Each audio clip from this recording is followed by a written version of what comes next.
दोस्तों, भारत के दो राज्य यूपी और बिहार, इनका जिक्र हमेशा से ही साथ में होता रहा है, क्योंकि इन दो राज्य में ही भारत के 37 करोड़ से ज्यादा लोग रहते हैं।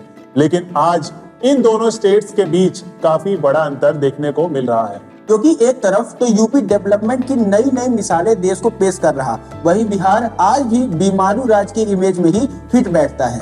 पर सवाल यह है कि आखिर क्यों? क्या वजह है कि यूपी डेवलपमेंट की रेस में काफी तेजी से आगे बढ़ रहा है, जबकि बिहार आज भी काफी पीछे रह गया है?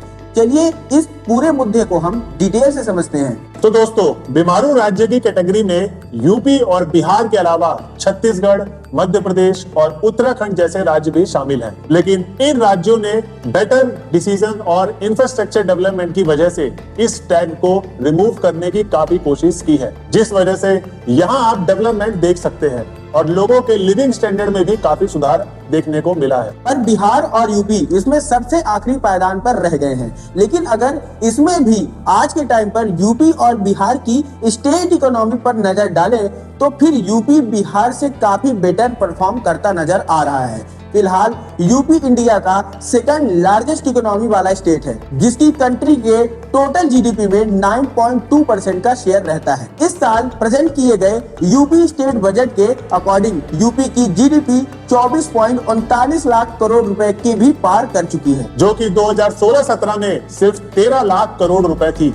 और इतनी रैपिड ग्रोथ को देखते हुए एक्सपोर्टर्स का ये भी मानना है कि शायद आने वाले कुछ सालों पे ये टॉप पर रहने वाले महाराष्ट्र को भी पीछे कर देगी।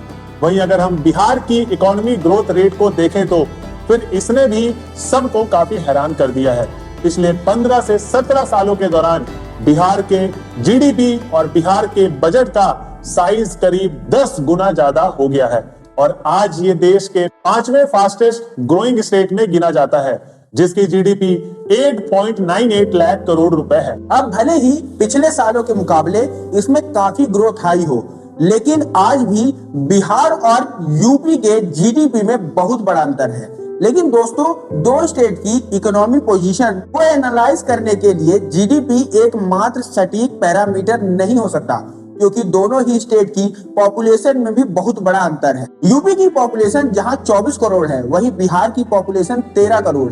ऐसे में अगर हम पूरे स्टेट के जीडीपी को एक साइड करके सिर्फ पर कैपिटा इनकम को देखें तो फिर हमें ज्यादा बेटर एंड एक्यूरेट पिक्चर देखने को मिलेगा। तो दोस्तों, 2023 में यूपी की पर कैपिटा इनकम 83,565 रुपए थी। वही सेम ईयर बिहार की पर कैपिटा इनकम थी 54,110, यानी कि इस मामले में भी यूपी बिहार से काफी आगे चल रहा है। इसी के साथ साथ अगर आप इसके पॉवर्टी रेट यानी कि गरीबी दर पर नजर डालेंगे तो फिर बिहार में हर 3 में से एक आदमी गरीबी रेखा के नीचे जीवन बिता रहा है, जबकि वहीं यूपी में हर 5 में से एक आदमी पॉवर्टी लाइन के नीचे की कैटेगरी में आता है। यूपी में जहां 26.10% पॉपुलेशन गरीब है, वहीं बिहार में ये परसेंटेज 36.95% तक पहुंच गई है। यानी कि यहाँ दोनों स्टेट के बीच लगभग 10% का फासला है, जिससे कि हम कम तो बिल्कुल भी नहीं कह सकते। इसके अलावा स्टेट के अर्बनाइजेशन या फिर कह ले कि शहरीकरण का भी उनकी इकोनॉमिक ग्रोथ में काफी बड़ा कंट्रीब्यूशन रहता है। ऐसे में अगर हम दोनों राज्यों के ऑर्गेनाइजेशन पर एक नजर डालें तो साल 2011 की जनगणना के अकॉर्डिंग बिहार के शहरी जनसंख्या 11.8 मिलियन थी, जबकि वहीं यूपी की 2011 में 22.28% पॉपुलेशन अर्बन एरियाज में ही रह रही थी और यह डिफरेंस भी दोगुने का है। अब दोस्तों, जब हम इन सभी पैरामीटर्स की चर्चा कर रहे हैं तो भला इकोनॉमी ग्रोथ में मोस्ट इंपॉर्टेंट पिलर का रोल निभाने वाले लिटरेसी रेट को हम कैसे भूल सकते हैं। लेकिन अनफॉर्चुनेटली इसमें भी बिहार यूपी से लगभग 6% तक डाउन चल रहा है, क्योंकि जहां यूपी का लिटरेसी रेट 67.7% है, वहीं बिहार का 61.8%। और दोस्तों, अगर हम दोनों स्टेट की पब्लिक इमेज को भी देखें तो जहां बिहार आए दिन हो रहे दंगों की वजह से चर्चा में रहता है, वहीं यूपी में होने वाले डेवलपमेंट, नए नए इनिशिएटिव अखबारों की हेडलाइन बनते दिखाई देती है। लेकिन अब ऐसा भी नहीं है कि इस मामले में यूपी बहुत आगे है, लेकिन बिहार के मुकाबले इसके बेटर माना जाता है। तो दोस्तों, अब हम अपने मेन सवाल पर आते हैं कि आखिर वो कौन से ऐसे रीजन है जिनके चलते बिहार पिछड़ता जा रहा है और यूपी डेवलपमेंट की रेस में आगे निकलता जा रहा है। टेन्योरशिप ऑफ स्टेट गवर्नमेंट डेवलपमेंट। तो दोस्तों कुछ एक्सपर्ट्स का मानना है कि इन दोनों स्टेट की आज जो भी पोजीशन है उसका जिम्मेदार यहाँ के गवर्नमेंट के टेंडरशिप है। एक तरफ अगर हम देखें तो बिहार के मुख्यमंत्री की कुर्सी पर लगभग 18 साल से नीतीश कुमार विराजमान है। वहीं यूपी में हमेशा मुख्यमंत्री बदलते रहते हैं, कभी मायावती, कभी अखिलेश यादव और फिलहाल योगी आदित्यनाथ जी हैं। हाई कंपटीशन की वजह से जो भी यूपी में मुख्यमंत्री रहा है उसने अपने अकॉर्डिंग फैसला लिया है और यूपी के डेवलपमेंट में अपना योगदान दिया है। लेकिन ऐसा भी नहीं है कि सेम गवर्नमेंट के टेन्योरशिप की वजह से पिछले 2 डेकेड में बिहार ने डेवलपमेंट देखी ही नहीं, बल्कि उसने तो लगभग हर पैरामीटर में ही पहले के मुकाबले काफी सुधार लाने की कोशिश की है। पर दिक्कत यह है कि इतना काफी नहीं है और अगर हम बिहार को यूपी से कंपेयर करें तो फिर बिहार की ग्रोथ का मीटर और भी स्लो नजर आता है। एक्सपर्ट्स का मानना है कि इसकी वजह वहाँ के स्टेबल पॉलिटिक्स है, जिसमें कंपटीशन कम होने की वजह से यहाँ की जनता और स्टेट के डेवलपमेंट को उतनी प्रायोरिटीज नहीं दी जाती जितना कि बिहार को सच में जरूरत है। दोस्तों बिहार के पीछे होने का एक और बड़ा रीजन है यहाँ हर साल आने वाली बाढ़, क्योंकि यहाँ के करीब 76% आबादी हमेशा बाढ़ की चपेट में रहती है। बिहार में नेपाल से आने वाली नदियां जिनका जन्म हिमालय की वादियों में होता है, ढलान की वजह से उसका पानी हर साल तेज रफ्तार से बिहार में आ जाता है, जिसके चलते यहाँ के 38 में से 28 जिले हर साल बाढ़ की तबाही झेलते हैं। एक तरफ तो ये नदियां खेतों को फर्टाइल बनाती हैं, जिनकी वजह से बिहार एक कृषि प्रधान राज्य बन सका और वहाँ की 81% पॉपुलेशन एग्रीकल्चर पर निर्भर हो पाई है। लेकिन यही नदियां हर साल कई लाख हेक्टेयर की एग्रीकल्चर लैंड को बर्बाद कर देती हैं। फ्लड की वजह से हजारों लोगों की जान चली जाती है, बड़ी मात्रा में लोगों के घर और फसलें बर्बाद होती हैं और यहाँ के इंफ्रास्ट्रक्चर व डेवलपमेंट को भी भारी नुकसान पहुँचता है। साथ ही करोड़ों अरबों रुपए की पब्लिक और प्राइवेट प्रॉपर्टी भी डैमेज होती है। ऐसा समझिए कि हर साल बिहार का एक बड़ा हिस्सा डेवलप होने के बाद भी जीरो से शुरुआत करता है। वहाँ फिर से लोग बसते हैं, कंस्ट्रक्शन शुरू होता है, फसलें लगाई जाती हैं और फिर से बर्बाद हो जाते हैं। कई सदियों से ऐसा चला आ रहा है, जो कि बिहार के डेवलपमेंट में एक बहुत बड़ी रुकावट बना हुआ है और इसी डिजास्टर को यूपी के कंपैरिजन में एक मेजर डिसएडवांटेज के रूप में देखा जा सकता है। हालांकि अब ऐसा नहीं है कि यूपी में बाढ़ आता ही नहीं, बल्कि वहां भी कई सारे जिले में हर साल बाढ़ की चपेट में आते हैं। लेकिन बिहार के मुकाबले वहां कम तबाही देखने को मिलती है, जो कि यूपी को बिहार से आगे रखने में मदद करती है।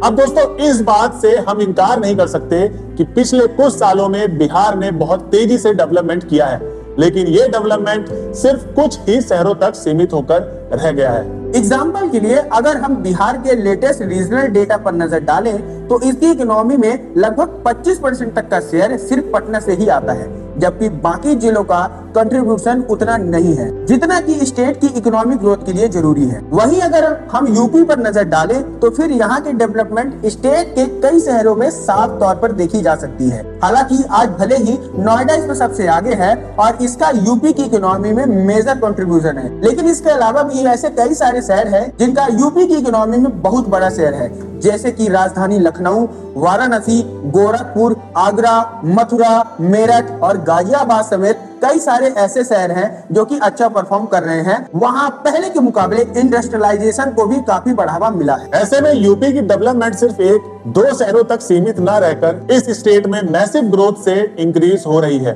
और इस चीज में बिहार काफी पीछे रह गया है।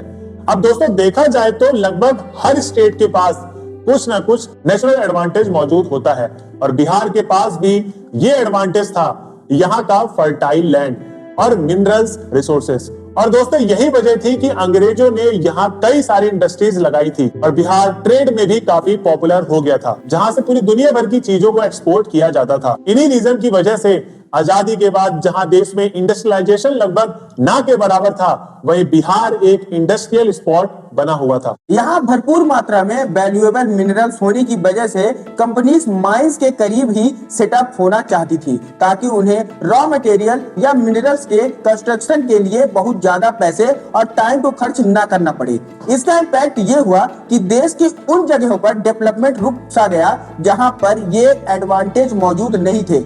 इसी को देखते हुए उस टाइम के प्राइम मिनिस्टर जवाहरलाल नेहरू 1952 में फ्रेट इक्वलाइजेशन पॉलिसी लेकर आए, जिसके साथ उन खर्चों पर सब्सिडी मिलने लगी जो कि माल ढोने में होता था। ऐसे में जब दूसरे स्टेट्स में भी रॉ मिनरल सस्ते मिलने लगे तो फिर कंपनीज उन जगहों पर शिफ्ट होने लगी जहां पर पोर्ट मौजूद थे, ताकि उसके जरिए दूसरे देशों में भी ट्रेड किया जा सके। इस तरह से गवर्नमेंट की इस पॉलिसी ने भी बिहार के डेवलपमेंट की कमर तोड़ दी, जिसके बाद से लोग एग्रीकल्चर पर बहुत ज्यादा डिपेंड होने लगे और इस ओवर डिपेंडेंसी की वजह से इंडस्ट्रियलाइजेशन की स्पीड बहुत स्लो हो गई। इसके अलावा जब भी सरकार ने यहाँ इंडस्ट्री सेटअप करने की कोशिश की, किसानों से जमीन खाली करवाना बहुत ही कॉम्प्लिकेटेड टास्क बन गया। कई बार तो कंपनीज को कई सालों तक का इंतजार करना पड़ा, लेकिन लैंड न मिलने की वजह से उनका प्रोजेक्ट कभी आगे ही नहीं बढ़ पाया। वहीं यूपी में इंडस्ट्रियल की शुरुआत 1960 से ही हो चुकी थी।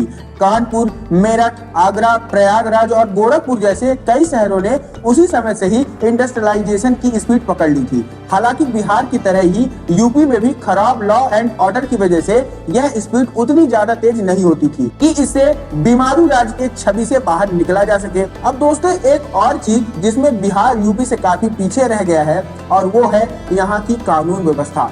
बिहार के लॉ एंड ऑर्डर की स्थिति हमेशा चिंताजनक रही है, जिससे पूरा डेवलपमेंट प्रभावित हो रहा है। बिहार में इंडस्ट्रीज की न होने का जिम्मेदार हम अकेले फ्रेट इक्वलाइजेशन पॉलिसी को नहीं ठहरा सकते, बल्कि इसमें बिहार का लॉ एंड ऑर्डर भी बहुत जिम्मेदार रहा है।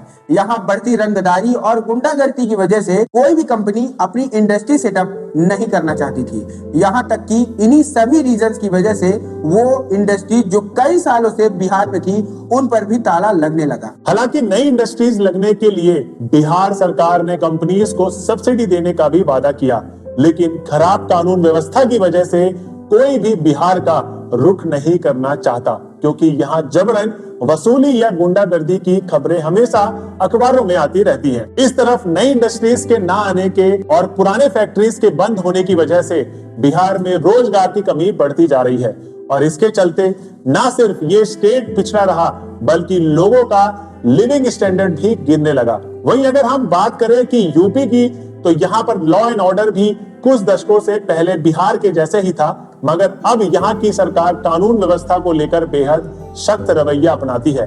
कई बार तो खबरें भी मिलती हैं कि अपराधी की संपत्ति पर बुलडोजर चला दिया गया, उन्हें गिरफ्तार कर लिया गया या फिर उनकी तलाश में टीम गठित की गई। इन सभी स्टेप की वजह से यूपी की कानून व्यवस्था में साफ तौर पर सुधार देखने को मिला है, जिससे कि राज्य की अच्छी छवि बनी और इन्वेस्टमेंट का स्कोप भी बढ़ने लगा। यहाँ पर कई सारी नई इंडस्ट्रीज खुल गई हैं, साथ ही कई सारे देशों के बड़े बड़े इंडस्ट्रियलिस्ट भी यहाँ अपना इंटरेस्ट दिखा रहे हैं। अब दोस्तों, यूपी और बिहार देश के न सिर्फ सबसे गरीब राज्य हैं, बल्कि जीडीपी पर कैपिटा के मामले में भी ये दोनों लास्ट पोजीशन पर ही आते हैं। ये दोनों स्टेट डेंसली पॉपुलेटेड हैं, जिनके जनसंख्या 37 करोड़ से भी ज्यादा है।